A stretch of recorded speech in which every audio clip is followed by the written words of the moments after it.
Since he was a little baby, he loved to punch. When I get in the ring, I see a guy in front of me, I just keep going. I don't stop. Even if it hurts, I don't stop. Rashad is ranked #1 in boxing and #1 in the world in kickboxing. He's undefeated in MMA, he's undefeated in Muay Thai. He has like 22 championship belts. Right now, I'm 5'2" and 103 pounds. The kid's only 13 years old, and he's so good that sometimes it's very hard to get him a fight. Nobody really wants to fight him.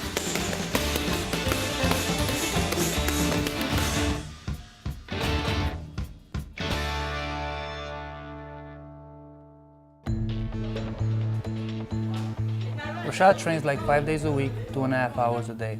He goes to school, comes home, does his homework, eat, then we head out to the boxing gym. I tell my kids this is a very physical, hard sport. You gotta train your body so when you get hit, it won't hurt as much. I've known Rashad 2 years, but he's been doing kickboxing and jiu-jitsu before that. Since he was a little baby, he loved to punch. At age 5, Rashad started competing with jiu-jitsu and submission grappling, and he basically won every competition he competed in. As he got a little bit older, the kickboxing matches started coming in, and MMA fights started coming in. He liked the most MMA, combination of all mixed martial arts, but in New York it's not allowed for kids, even for adults.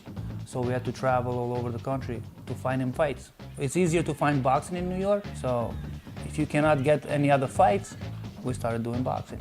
Now, he's a 4 years in a row world kickboxing champion. He's a junior Olympic boxing champion. He's a North American submission grappling champion and grapple square jiu-jitsu champion. He's undefeated in MMA, he's undefeated in Muay Thai. He's ranked #1 in the world in kickboxing, and he's ranked #1 in boxing in the United States. He's 100 pounds division. What makes Rashad special, he's willing to mix it up. He don't run, he wants to fight. And that's what makes him special. He stays there, he's not afraid to get hit. I can fight different ways. If they can brawl, I'll brawl with them. If they'll try to fight technical, I'll fight technical back. They call me Albanian Bear. His sparring partner, which is Harley Madero, he's also a Silver Glove national champion. So it'll be a good sparring. He'll be sparring maybe 6-7 rounds with him. Amazing fighter. Really, really talented. Me and him both won the Silver Glove this year. Hopefully we're gonna go back this year and win it again. My father was a boxer, and he taught boxing to me. I have a son, I teach it to my son. But it's a lot of frustration coaching your own kid. You expect way more than any other kid. My father teaches me like how to punch, what to do in that situation. Also cares about me. He's always taking care of me, you know? Rashad does get a little nervous before a fight, but it's not because he knows he's gonna lose or he knows he's gonna do bad. He don't wanna look bad in front of his dad. When I see my father and he goes, "Stop, you're getting hit too much. Pick your hands up." That's the kind of things that I get kind of intimidated, like scared of, because I want to prove to my father that I'm good enough to box.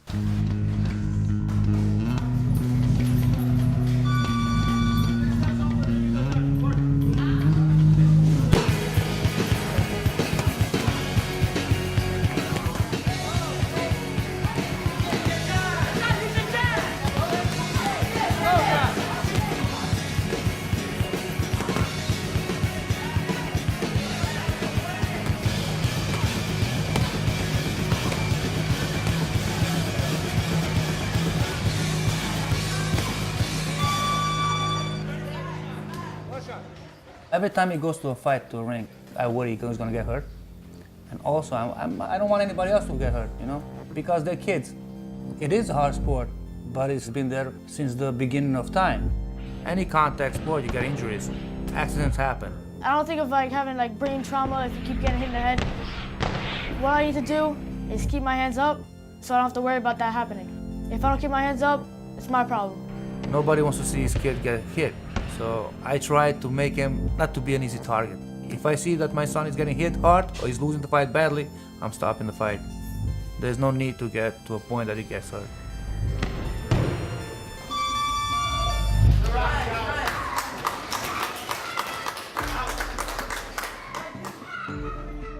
From a boxing gym from Flatbush, we're going to a kickboxing gym, which is in Staten Island, to continue our training. So that's long hours, and that's 5 days a week, actually. If I keep working hard, you know, in my heart, in my head, I know that I can end up being on top.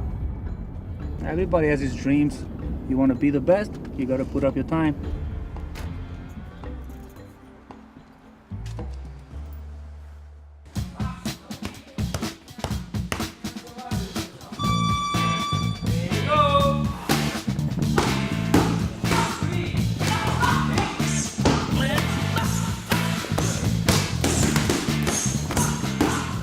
Akmal, who teaches kickboxing, he's from Uzbekistan and he's a two-time world champion in kickboxing. Yeah, and you go 1, 2. In the beginning, he was doing it old school and he was putting these kids through torture. But they told him in America it's called child abuse. So he had to switch the training a little bit. It became way softer. In the beginning it was hard, and that's what I liked. And that's why I enrolled Rashad in there. I have to train hard every single day. I spent mostly all my life trying to be on top. If I keep going with that, I can end up getting famous off of what I want to do most, and that's boxing and MMA.